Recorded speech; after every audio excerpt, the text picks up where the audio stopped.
Well, hello everyone. Welcome to our third YouTube episode. Today, we're going to do things a little bit differently. I'm going to let my beautiful wife Jennifer talk about her top 5 reptiles that we have in our collection, and we'll tell you a little bit about them and where they're from and some other great little facts. So without further ado, Jennifer. Hi everybody, Jennifer here. So before I tell you a little bit about the blue-tongued skink and before Eric joins me telling you about the blue-tongued skink, a quick background on myself. Was raised in a pretty animal-loving family. Through the 70s and early 80s had lots of birds and small animals and box turtles. I think the box turtles for me are really what triggered my huge love of reptiles. And then when it was time to go off to college, I decided that it had to be Florida. I was in Pennsylvania at the time, and I decided it had to be Florida because I had to have a green iguana. So I did get my first very own reptile when I was about 17, 18 in the late 80s. And his name was Booger, and he lived a very long, amazing life. And ever since then, I have not been without reptiles and amphibians in my life. So this is just a natural progression for me, having this many. There's a lot, but we love it, and I'm going to share some of my favorites with you, including this guy. This is a northern blue-tongued skink. So let's talk a little bit about our bluey here. As you can see their size. This little guy is about a year old. Obviously, the characteristic blue tongue that you see flicking is where they get their name from. They hail from Australia, characterized by their short, stubby legs, as you can see, and long bodies. These guys are incredible animals. They make great pets.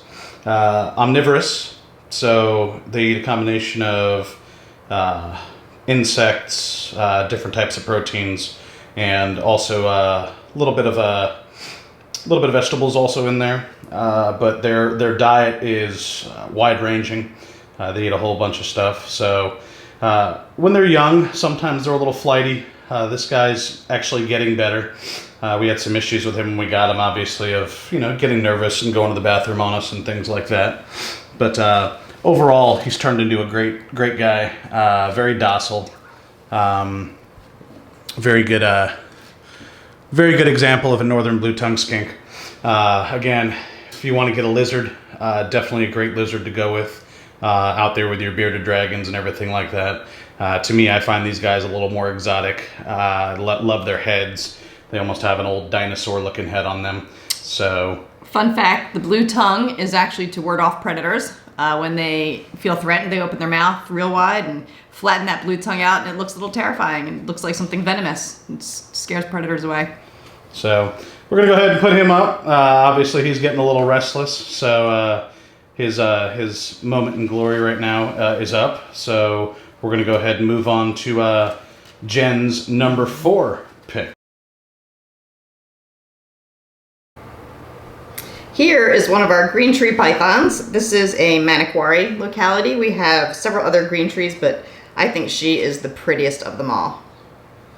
So as Jenn said, Manokwari locality, green tree python. This girl is about 2.5 years old, maybe a little bit older.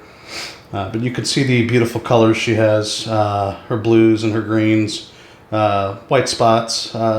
Green tree pythons come all different types of localities, all different types of patterns on them. Mixtures of whites and yellows and blacks and blues and greens.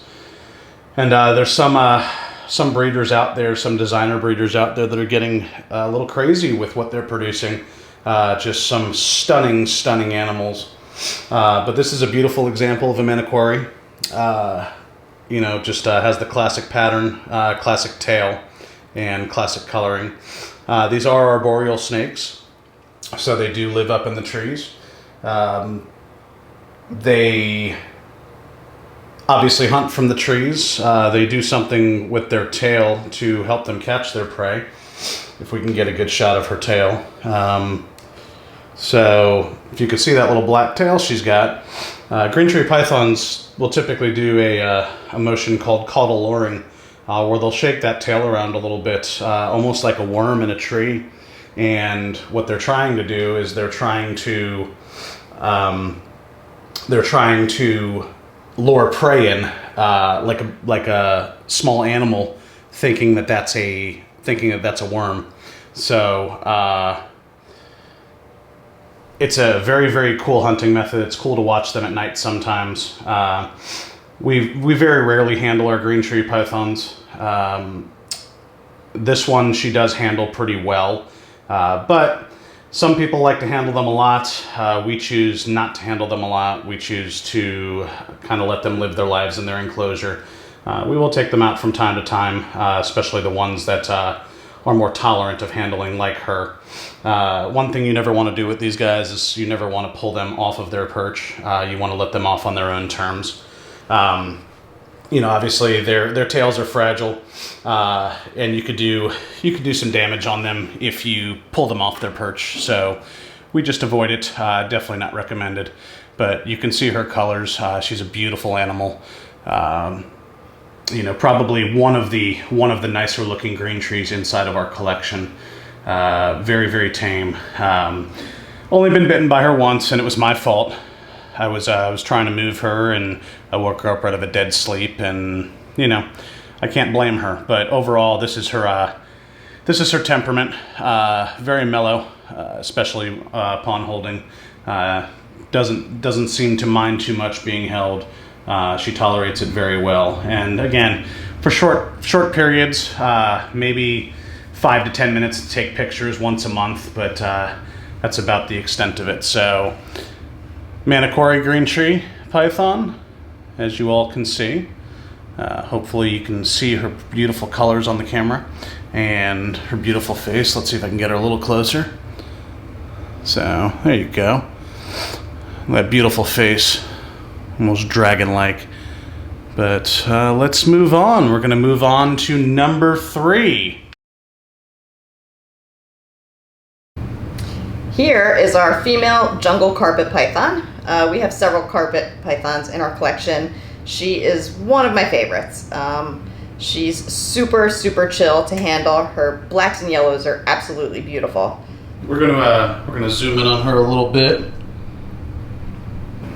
As you all can see, this is a jungle carpet python produced by Andrew Paris. She's beautiful. She's keeping her colors very well. Those bright yellows and blacks. This girl is about 2 years old. She's grown very nicely.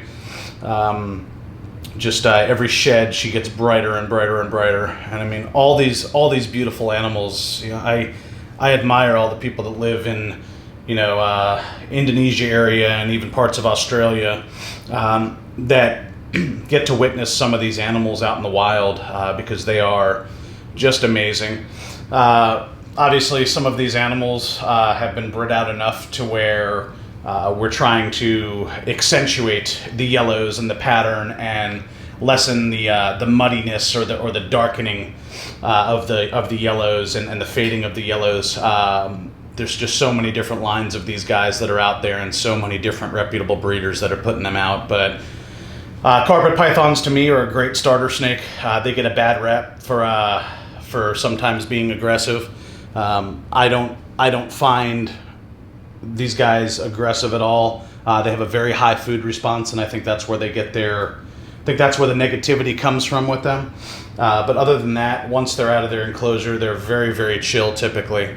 We have 10 of them right now, and out of our 10, all 10 of them are pretty chill, unless it's feeding day. So, but again, beautiful, beautiful python, beautiful facial pattern. In fact, if we can get her a little bit closer to the camera here, borrow her real quick.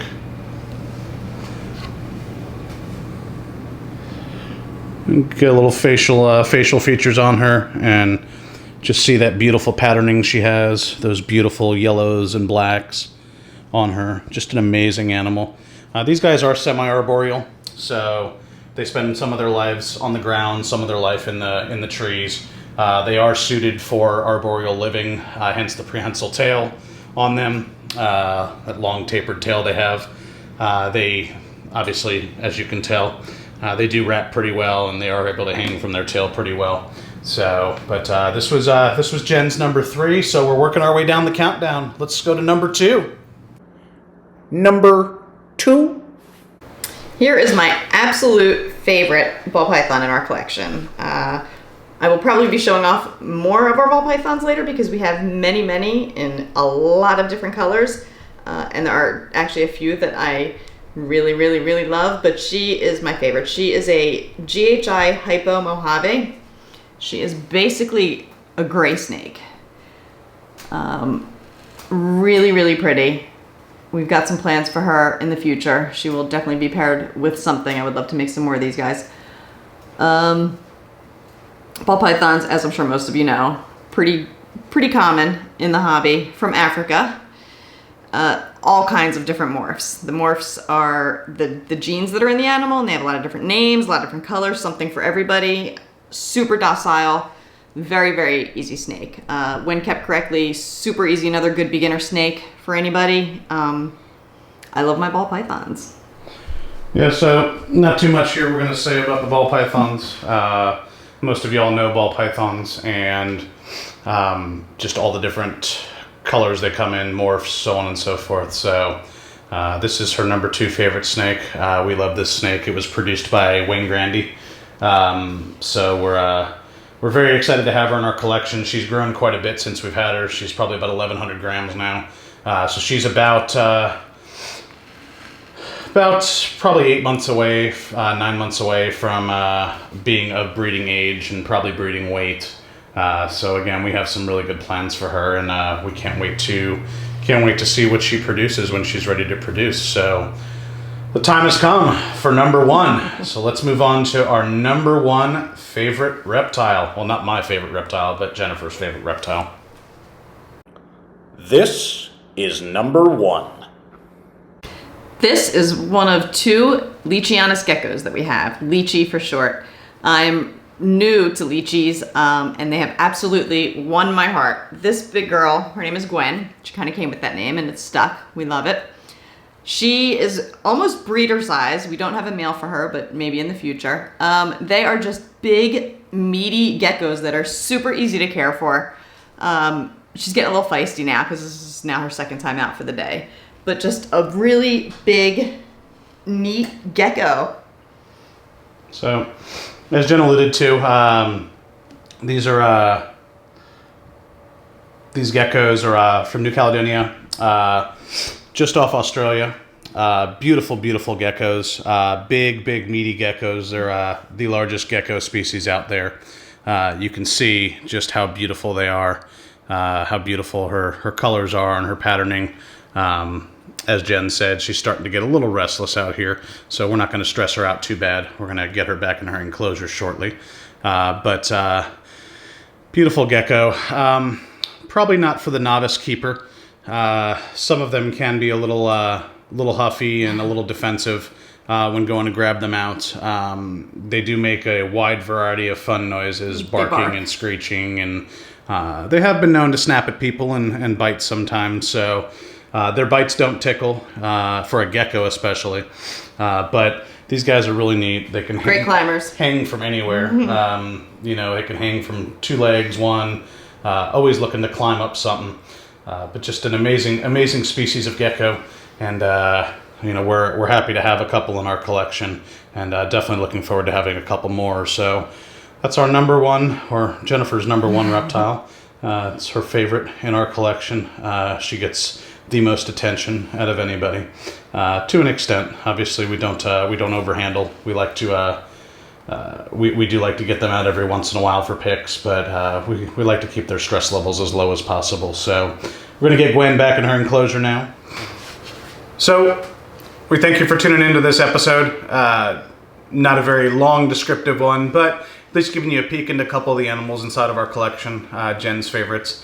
You've seen one of the animals from our venomous collection, and more videos to come with them, and more videos to come with some of the other species we have. So we appreciate everybody tuning in this time, and we'll see you all next week. Thank you very much. Bye-bye. Bye.